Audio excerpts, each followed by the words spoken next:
It was such an unexpected turn of events. To misquote what Churchill said about democracy, it's a hell of a lot better than the other alternatives. It was the product of struggle, of dreams, of imagination, and intense collegiality and intelligence. The Constitution still is the glue that holds the South African society together.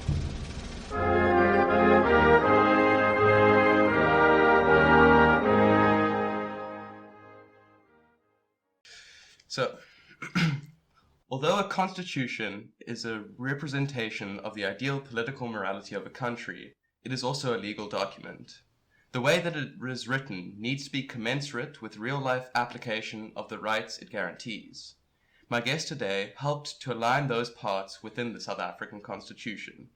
As a technical advisor during the multi-party negotiating process, he was responsible for helping to draft the first Bill of Rights and thus create the legal framework for the democratic South Africa. Professor Hugh Corder has been an academic, an author, and an activist, and it is my immense privilege today to talk to him about the path his life has taken. Hello, Mr. Hugh Corder. How are you doing? I'm very well, thanks, Gabriel. I'm happy to do this. Thank you for the opportunity. That's an absolute pleasure. So, Hugh, where did you grow up? I grew up here. We're sitting in Rondebosch in Cape Town. I grew up in Rondebosch in Cape Town, and I went to school in Rondebosch, and then I had to do military service in 1972, which I did in a place called Voortrekkerhoogte in Pretoria, sitting around in an army base for a year. And then I came to university at the University of Cape Town, where I did a 5-year combination of degrees called a BCom LLB. Yes, and so what was it like for you growing up during apartheid? Did you witness any of the brutality that was characterized the period? Well, I can say that one of my earliest memories must have been the day of the after Sharpeville, the march from Langa, led by Philip Khosana, to Parliament. Because I remember my dad, who was working in the city, phoning my mum and saying, keep the kids at home and let's just don't go out unnecessarily.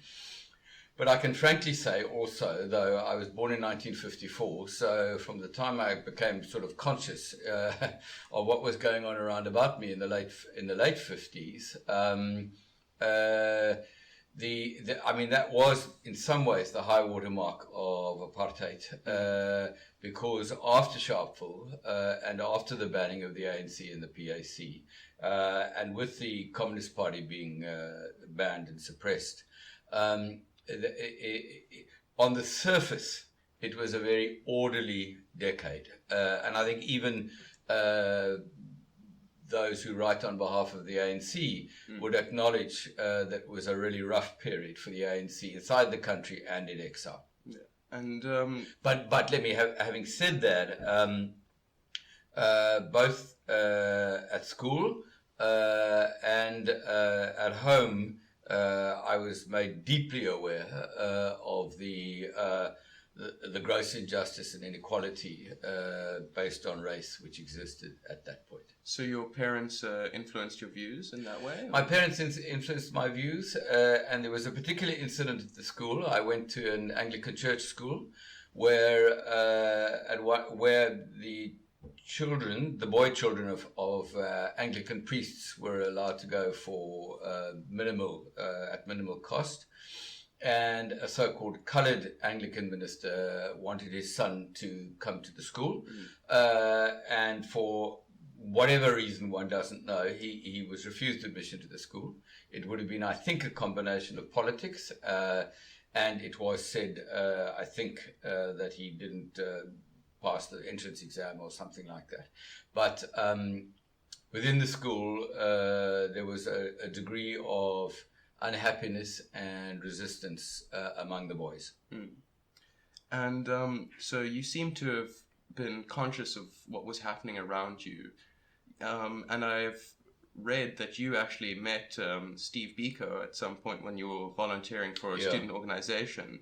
And I've got a double-pronged question. So, as someone who's only ever read about him, I would like to know a bit of what he was like as a person, and what effect did meeting him have on the path of your career? Yeah. Okay, so there was another incident that I should just mention. When I was in Matric in 1971, the Imam Harun was murdered in detention without trial, and an Anglican priest called Bernie Rankmore went up to the Kramat on Signal Hill, and he fasted for 40 days to draw attention to the Imam Harun's death. And a group of us from the school went to visit Bernie Rankmore and to show, I suppose, solidarity with him. And that was an important memory. But there's no doubt about it that meeting Steve Biko literally changed the course of my life, in particular the manner in which he was killed. What happened was, as I mentioned, I was doing a Bachelor of Commerce law degree. And through contacts in the Anglican Church, through my father, I got in touch with, there was a lot of publicity at that point in 1973 about forced removals from in the Eastern Cape around what became the Ciskei. And there was a particularly infamous removal place called Dimbaza near King Williamstown. And in fact, a book was written about it by a Catholic priest, Cosmas Desmond, called Last Grave at Dimbaza. But more to the point, an Anglican priest from King Williamstown, David Russell, drew attention to the plight of people who'd been forcibly, mainly women and children and old people, who'd been forcibly removed to Dimbaza. David Russell drew attention to their plight by fasting, by subsisting on the rations that they were given by government for a month or more, and he did so by living on the steps of St. George's Cathedral in Cape Town. And so that was a very visible reminder. So I decided to write to a man called Themba Sibeko, whose brother was a leading member of the PAC, but Themba Sibeko was I think a Methodist minister, but he worked for the Border Council of Churches in the Eastern Cape, and he was running a relief organization in Dimbaza. And I wrote to him out of the blue, and I asked him, is there any way that I could assist him during the July holidays? And he said it would help greatly because I was doing a BCom if I could come and do sort of a pre-audit of their books. Their financial books. Yeah. So I did, and their offices were situated at a place which is famous now called 15 Leopold Street, King Williamstown. And there was an old church there, disused church, and two outbuildings. In one of the outbuildings, Steve Biko and Marusi Mpumulwana and a bunch of other people who'd been involved with SASO and the Black People's Convention, and they'd all been banned to King Williamstown. They hung out together during the day, even though they broke their banning orders every single day like that by associating with another banned person.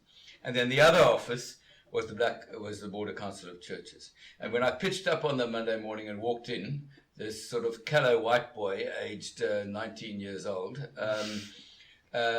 this extraordinarily welcoming and charismatic young man who introduced himself just as Steve, took me aside, and we had a 15-20 minute conversation, which I obviously subsequently recognized. I thought he was just being nice and welcoming, but subsequently recognized he was checking me out to see who I knew among the student left, so to speak, and I hadn't been very involved at that point. But then through my exposure to him and the other people there, Mampela Rampele was also there. He became Vice Chancellor of UCT. She was running a rural clinic as a medical doctor called Zanempilo.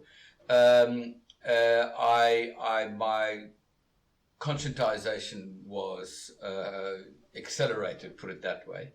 And I came back to UCT in mid-74 and became much more involved in what was called the National Union of South African Students, NUSAS, which was the kind of vaguely lefty, mainly white student organization. And then I went back in 75, just passed through King Williamstown on my way to go and do some voluntary work at a mission hospital in the Transkei, and just saw the people there for half a day. But then vividly sketched in my memory is the day, the 12th of September, 1977, the day the news broke that Steve Biko had been killed. And that was a really radicalizing moment in my life. And so, why did you decide you had obviously had the two options doing a BCom LLB, that you could go into business or you could go down the legal path. So why was the legal path, after this radicalization, the path you chose to oppose apartheid? So the answer to that is clear in retrospect, and I think it was clear in prospect at the time.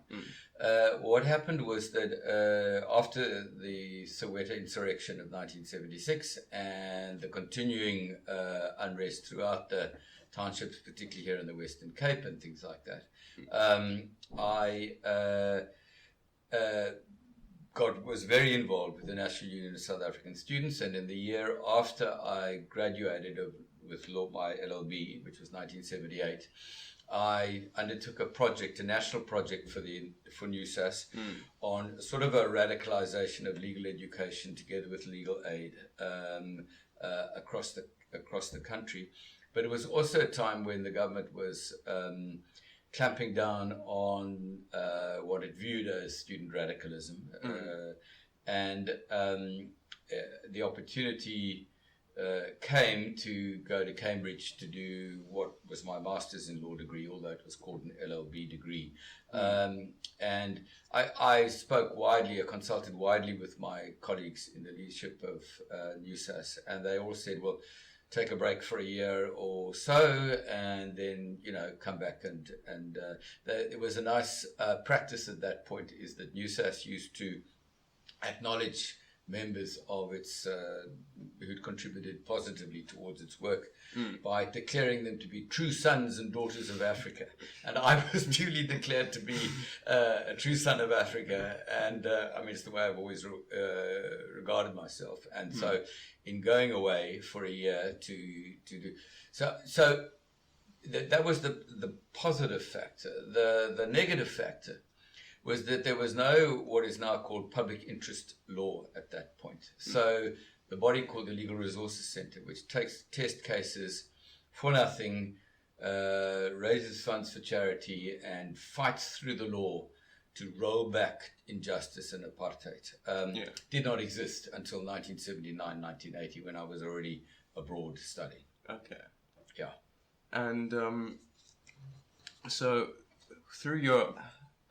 So you go to Cambridge, you come back to South Africa. Well, I had another 3 years so I had a year in Cambridge and then 3 years in Oxford. And during my 3 years at Oxford, I did my doctoral degree and wrote a thesis on the politics of the top court in South Africa from 1910 to 1950. Yes. And so after you return to South Africa, you've got about a 10-year period before you are involved in the negotiations. Yeah. Is that correct? Exactly. And so you have written quite widely about, and at that time you were writing about the injustice of apartheid and the politics of the South Africa's high courts. And so what then in that period made you a suitable candidate for becoming a technical advisor for negotiation? I have no idea. That's the truthful answer. Because I've thought about that a lot. There are a couple of possibilities.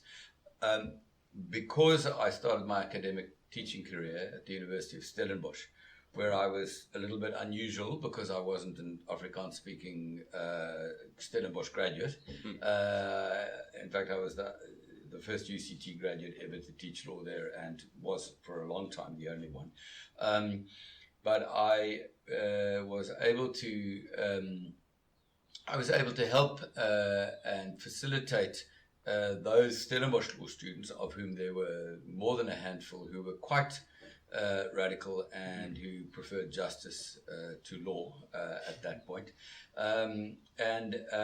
Also, because I was there quite a few prominent visitors to South Africa in the law area were referred to me by other South African leading academic lawyers to come and visit me and to talk to me. So, number one, I became one. Number two, through that Stellenbosch connection, I was involved in a lot of the preparatory work for the Dakar visit to the ANC. Yeah. But I didn't go because I was a non-Afrikaner and they only wanted Afrikaans-speaking people.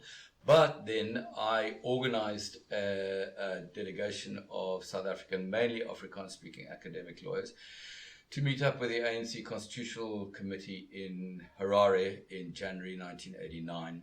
And it was the first time Albie Sachs had come to a public gathering after he'd been bombed.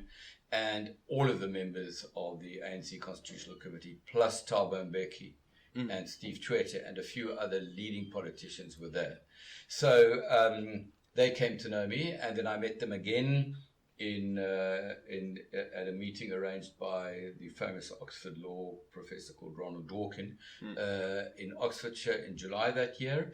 And then there was a third meeting in Columbia University in New York in October that year. All three of them I attended. So I came to be known to the ANC lawyers in exile, as well as I was relatively well known in this country by that point. And I have never belonged, and I do not belong to a political party, ever. So, but and that may have had something to do with a degree of non-alignment. And then, so that the technical committee, which was called the Technical Committee to Advise on Fundamental Human Rights during the transition, consisted of 5 people. There was a nominee of the ANC, Zach Yacoub, who became a Constitutional Court judge. There was a nominee of the government, the Director General of Justice, a senior official in Justice called Gerrit Cravier. There was a colleague of mine from Stellenbosch called Lawrence du Plessis, who ironically was nominated by the conservative Afrikaner groupings, and although he was a card-carrying member of the ANC at the time. And then there was a woman called Sibongile Nene who was nominated by the Inkatha Freedom Party. But she wasn't a lawyer, and she was a little bit out of her depth, and the IFP left the negotiations in the end of in the middle of the year. Yeah. So that left, and then I was the kind of, maybe I've always thought to myself, I was the person who, everybody thought was maybe okay and could be trusted, and maybe what was then I think the Democratic Party might have thought I was okay, although they wanted one of their people. I know that. But I think anyway, that's as much as I would be able to speculate. And so I've tossed around the term technical advisor quite a lot, but could you spell out exactly what that meant? It's a terribly important question. During 1992, a group of us in the Western Cape here, spurred on by the presence on sabbatical of a delightfully quirky and quite radical Canadian constitutional lawyer called David Beattie, had got together. There were 8 of us, and we had drafted our own proposal for a Bill of Rights for South Africa called a Charter for Social Justice. And that group included Cato Regan, who became a Constitutional Court judge, and a few others, people who worked in the public interest law movement, people from UWC, people from Stellenbosch, and so on. So I thought through the whole idea of a Bill of Rights, influenced by the Canadian Charter of 1982. And so I thought through all of those things quite a lot.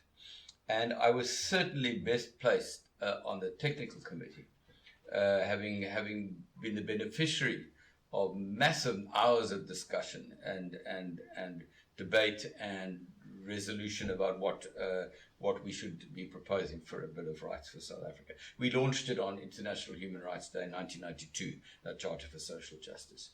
But when we got appointed, we all flew up to what is called the World Trade Center at Kempton Park for the negotiations. I think you know that, which was just a vast hangar with subdivisions, really, and with a second floor. I think there were 2 floors. And when we were, all the technical committees were flown up together. I think it was about 10th of May or something like that. And we were told that we were just going to be, giving technical advice. And one of the ANC's senior constitutional lawyers, Nicholas Haysom, who became President Mandela's in-house head of his legal office when he was president, and he was a friend of mine from NewSAS days. He'd been president of NewSAS in 77, 78. He just said to me, "Oh, you'll be gone in 6 weeks, you'll be done your work in 6 weeks." But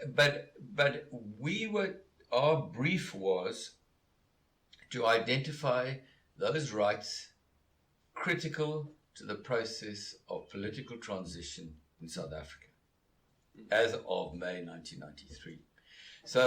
And then we were left to our own devices at that point.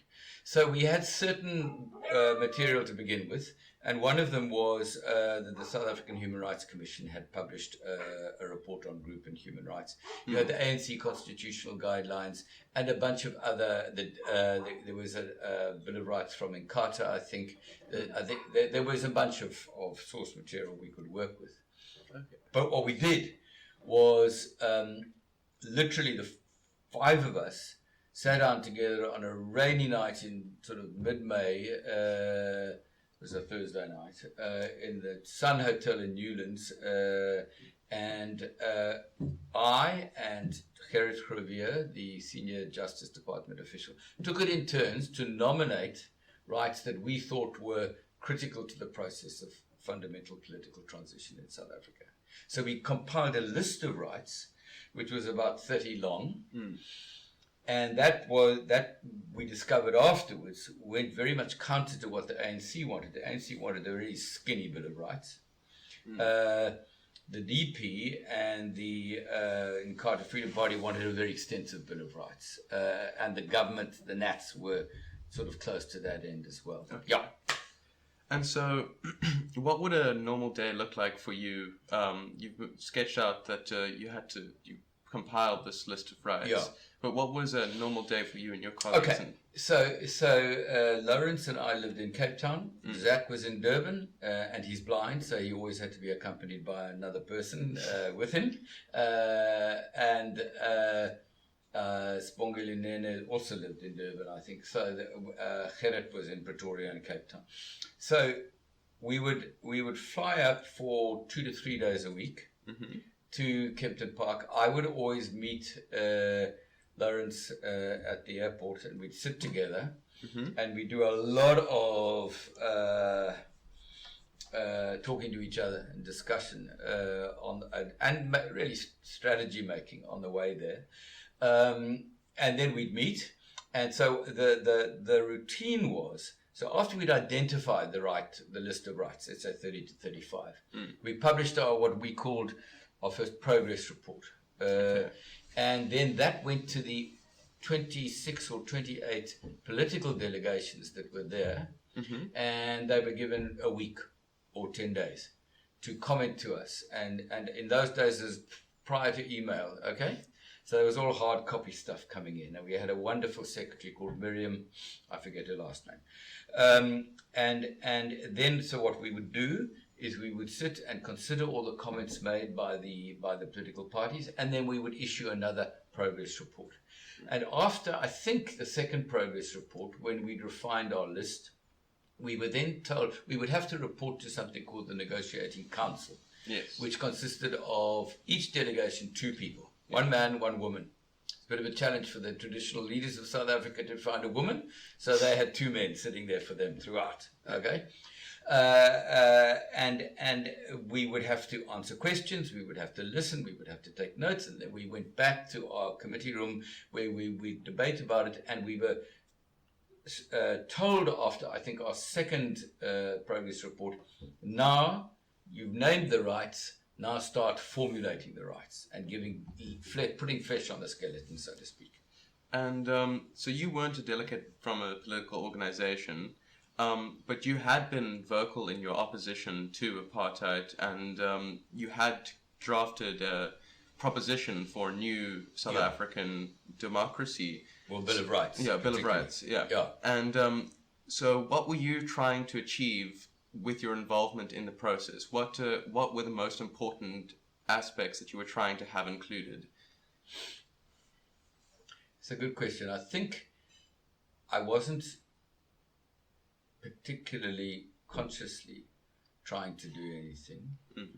I did really regard myself as a servant of the process, although some commentators afterwards have written that I exceeded the bounds of my mandate, but the mandate was so imprecise that I would argue that issue that I hadn't done so. But what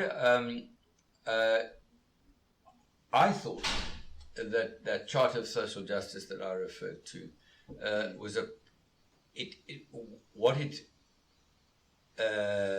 relied on was the latest jurisprudence about protecting rights from the European Union, which was driven by the German Bill of Rights. Yeah. German Bill of Rights drafted immediately in the aftermath of the Second World War, in the never again kind of spirit that Mandela subsequently talked about at his inauguration.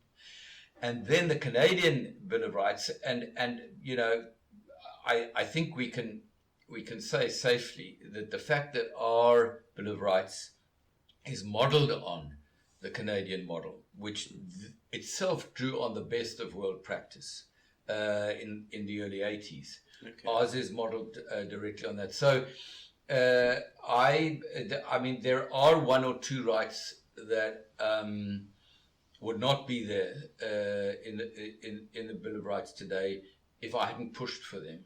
And one of them, which everybody knows, is something called the right to administrative justice, which is the right to question the exercise of public administrative discretion.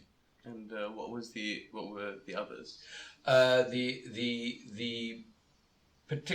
one that I'm particularly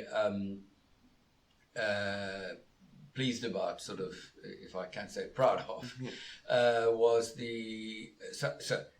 within the right to equality. Our original formulation was that everyone shall be equal before the law and get the equal benefit of the law, and no one shall be unfairly discriminated against on any ground, full stop. And when we presented that proposal, and that was drawn directly from the Charter for Social Justice. Yeah. And when we presented that proposal to the negotiator, but with the full support of the committee, of which I was a part, when we presented that to the negotiating council, they said, but you haven't outlawed race discrimination and sex discrimination. We need you to start naming all the grounds, okay? So, as you'll see, the current Bill of Rights, but even in the interim Bill of Rights, it said everybody shall be equal before the law and get the equal benefit of the law, and no one shall be unfairly discriminated against. So we used the concept of discrimination as differentiation, and then it had to be unfair discrimination, okay? So you can still have separate toilets for men and women, all right? Okay, that's discrimination, but it's not necessarily unfair, provided that they're substantially equal in their provision. So we said there shall be no unfair discrimination, and then we said including on the grounds of, okay, and then we started listing the grounds. And you obviously start in this country with race, sex, religion, conscience, belief, etc., etc. And because of friends of mine who frankly lobbied me, sexual orientation went into the Bill of Rights, and we were one of the first, if not the first, Bill of Rights anywhere in the world to include sexual orientation as a particular prohibition. And that, of course, landed like a bomb in the negotiating council because most of the delegates were kind of horrified that we should have included it. Indeed, the Minister of Justice at the time, Kubi Kutsia, said, the next thing is you'll be saying you're allowed to do bestiality and child pornography, etc., etc., words to that effect. And our chairperson, who was of our committee, Lawrence du Plessis, just very quietly and calmly explained to the minister that, it did not, those issues were not included under the issue of sexual orientation. So that's a kind of a second one that I feel very So, pleased about. with these parts you had included in the your words that were included in the Bill of Rights, there's also a number of other rights, and the Bill of Rights seems to be, in comparison to some other Bill of Rights, quite expansive. Yeah. And you talked about how the ANC would want the skinny bill, and that the other parties wanted it to be more expansive. How did we end up with the enumeration of the current Bill of Rights? Okay. So I think one has to understand the political motivation behind the ANC wanting a limited Bill of Rights and the others wanting more. The ANC justifiably anticipated being in the majority after the elections. Yeah. Okay? So they didn't particularly, and it's a perfectly sensible and rational motivation, they didn't particularly want a Bill of Rights limiting or restricting the freedom of Parliament to make laws to, for example, one of the most contested rights you can understand is the right to hold property. All right? One of the counterpart to that was the ANC did want extensive worker rights in the labor relations clause. All of the other parties knew that they were going to be in the minority, and therefore wanted maximum protection through the Bill of. They saw it that way. Okay, even though the National Party tried until the last minute to cobble together a coalition with the IFP and others to outsmart and to be the majority. That any realistic person could see that wasn't going to happen. But there are two answers to that question. One is that the transitional Bill of Rights, as I like to call it, was narrower than our current Bill of Rights. So no socioeconomic rights were included in the interim Bill of Rights or transitional Bill of Rights. But the constitutional making process that took place from 1994 to 96 afterwards, here in Parliament, the first freely elected Parliament, there were no holds barred. Okay, what is interesting, like with the inclusion of sexual orientation already in the interim Bill of Rights, is that the one lesson I learned was that if a right comes into the public domain and there's a degree of acceptance of that right, it's very, very hard to exclude it thereafter. Okay, and the constitutional principles which formed the framework of the drafting of the final constitution referred to the fact that universally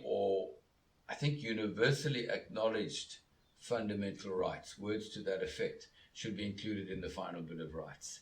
And two of the rights which were threatened in the final constitution was the right of access to information and the right of administrative justice, the one that I had suggested.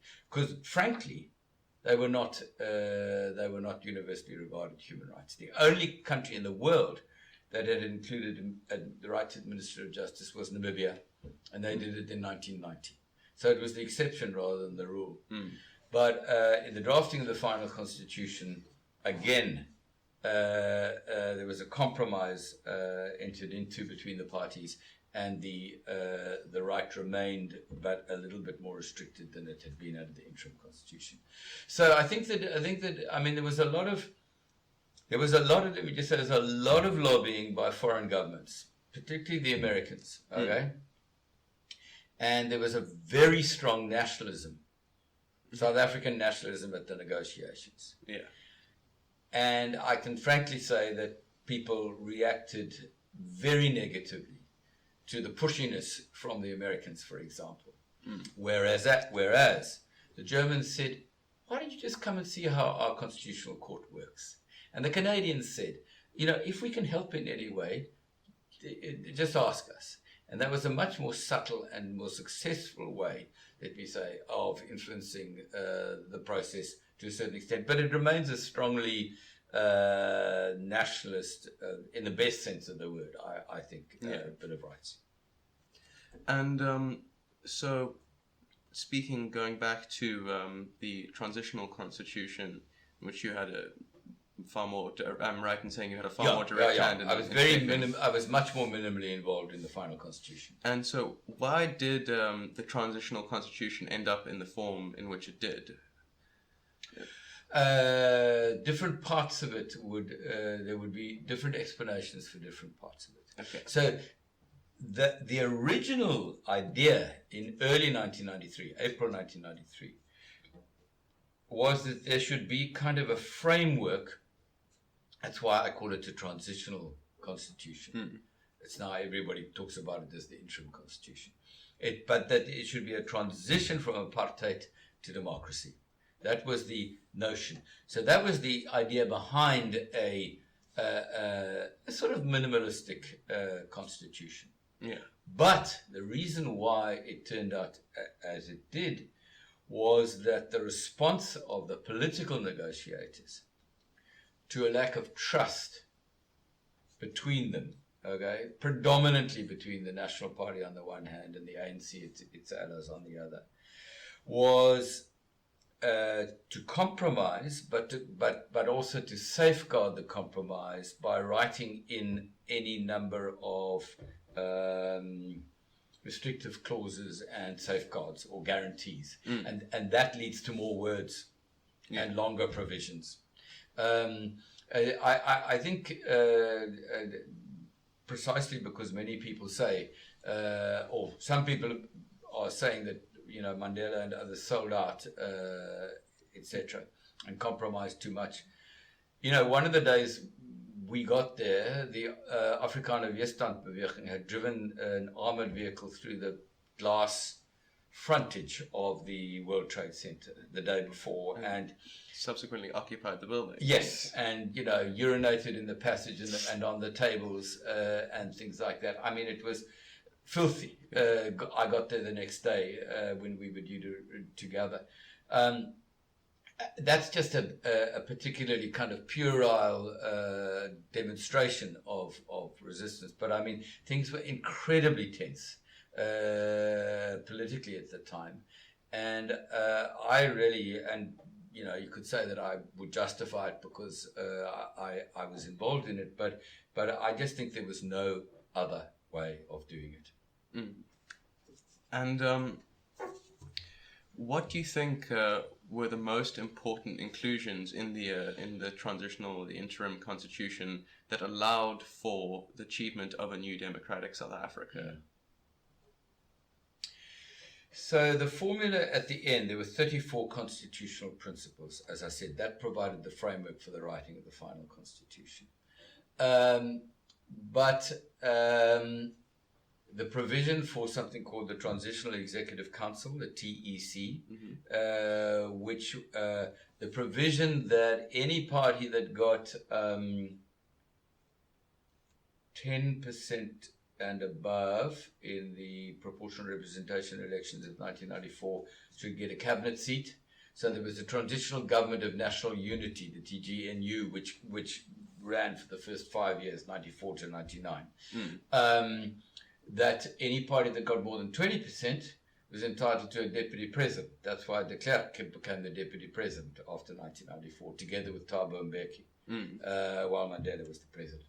Those were the kind of, I think, important reassuring mechanisms. But I do think that the Transitional Bill of Rights played a considerably reassuring mechanism for the section of the population which stood to lose the most from any form of political change, while at the same time promising rights and goods and services to the people who'd been unjustifiably denied such rights and privileges.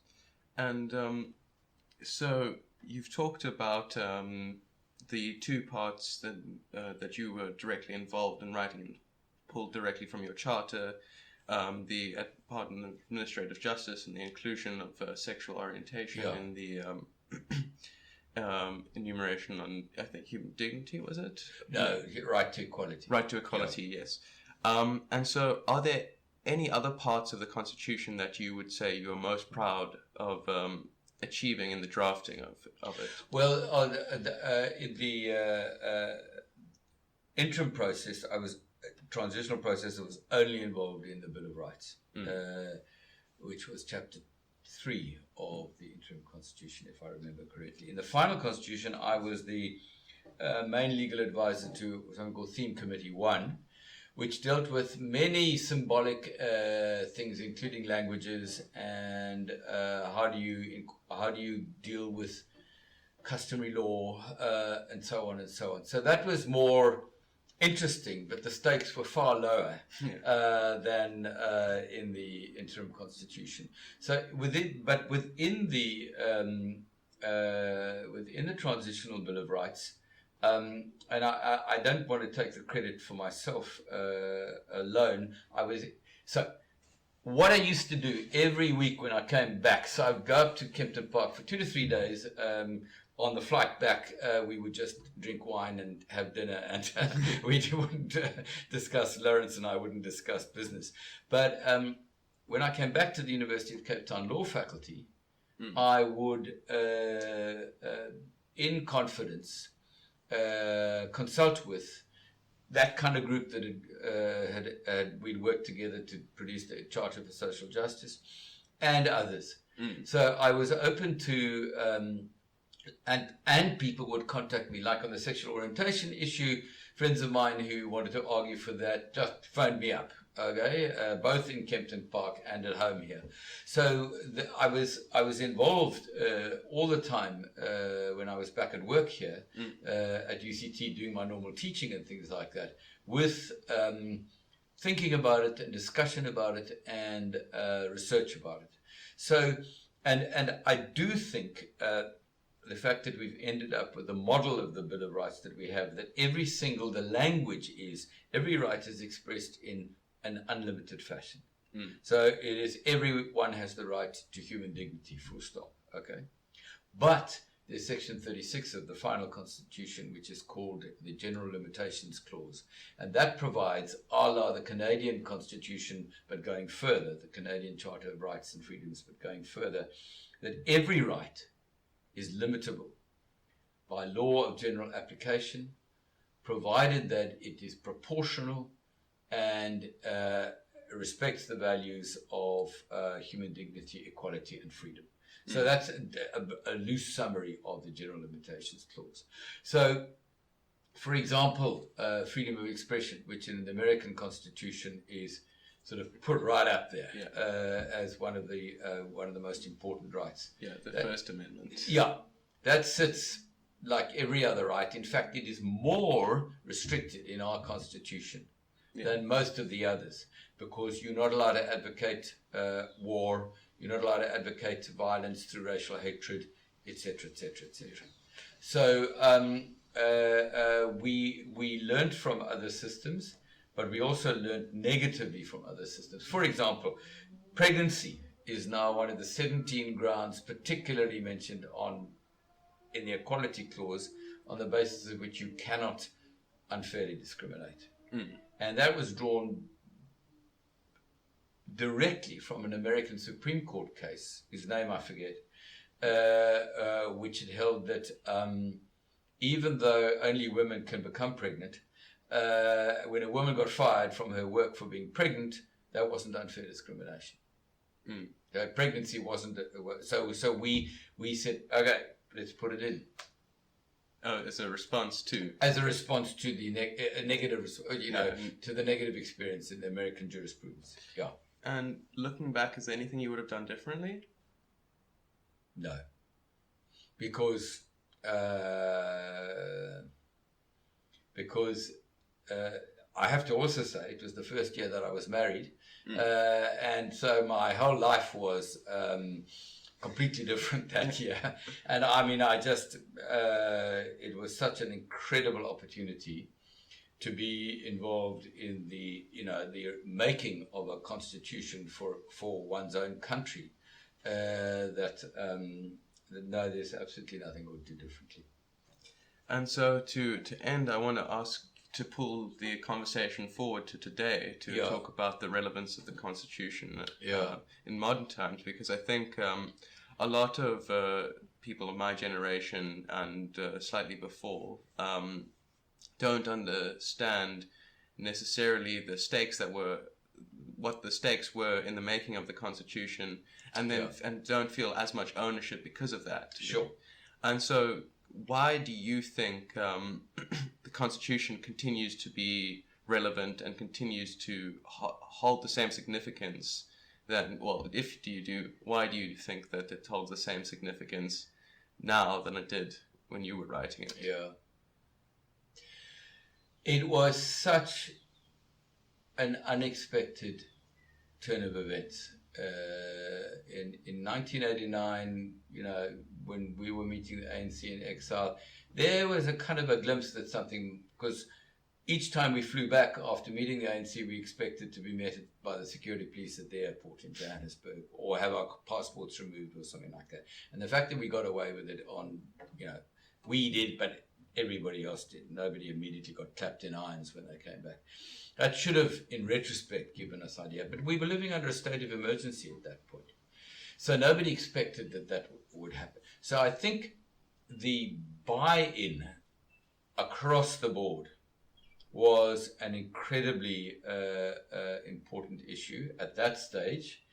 And for that, we have to thank the kind of leadership of Mandela, de Klerk, Tutu, and so on and so on. That inheritance, legacy in a way, lives on, okay? But I think that major reasons for undermining the Constitution at the moment come on the one hand from a minister like Lindiwe Sisulu, who seeks two things. One is to explain why the ANC has failed so dismally to address inequality and poverty in this country. That also, and I'm by no means absolving the wealthy people of this country for the extreme clinging to privilege that they continue to do, and their lack of generosity and their lack of forgiveness is inexcusable. It was one of the things that worried Archbishop Tutu to the end, was the implacability of white people predominantly. But so that is a reason. So you knock the Constitution and you knock the courts because you want to distract from your own effectiveness and inability.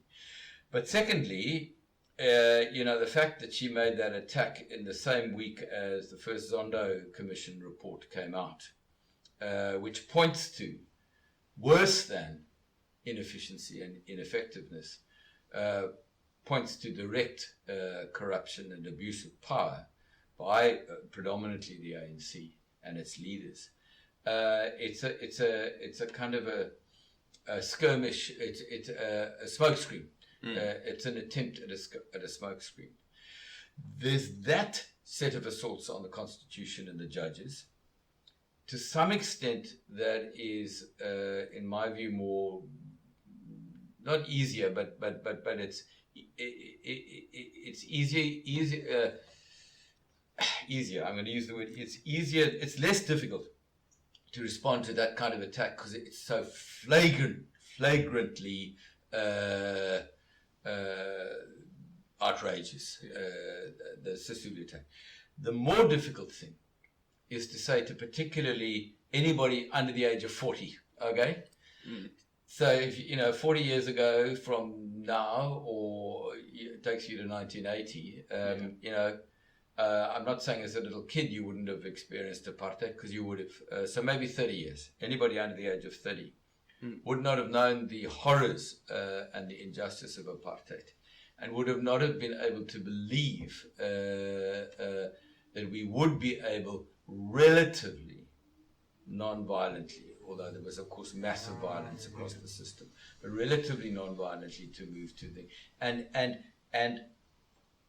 for me, the buy-in to the Constitution is attributable to the fact that the Constitution enabled us to make that move relatively non-violently. But people who went around at the time, and people who have been bitterly disappointed by the promises of the Constitution, justifiably ask the question. So, what the hell? And unfortunately, you've got populist and sometimes fascist political forces in our country, fascist of the not necessarily the right-wing fascist, who exploit that for their own political short-term gain. Well, Hugh, yeah, Professor Corder, thank you so much for talking to me today. It has been fascinating to hear about just how some of the words that made their way into the Constitution that I was born into made their way in. And so I want to thank you not only for speaking to me today, but for providing me in your own small way the opportunity to live the life I did in the democratic South Africa. Oh, that's far too kind, the last bit, but it's been a great pleasure to talk to you. Thanks very much. Good luck with this project.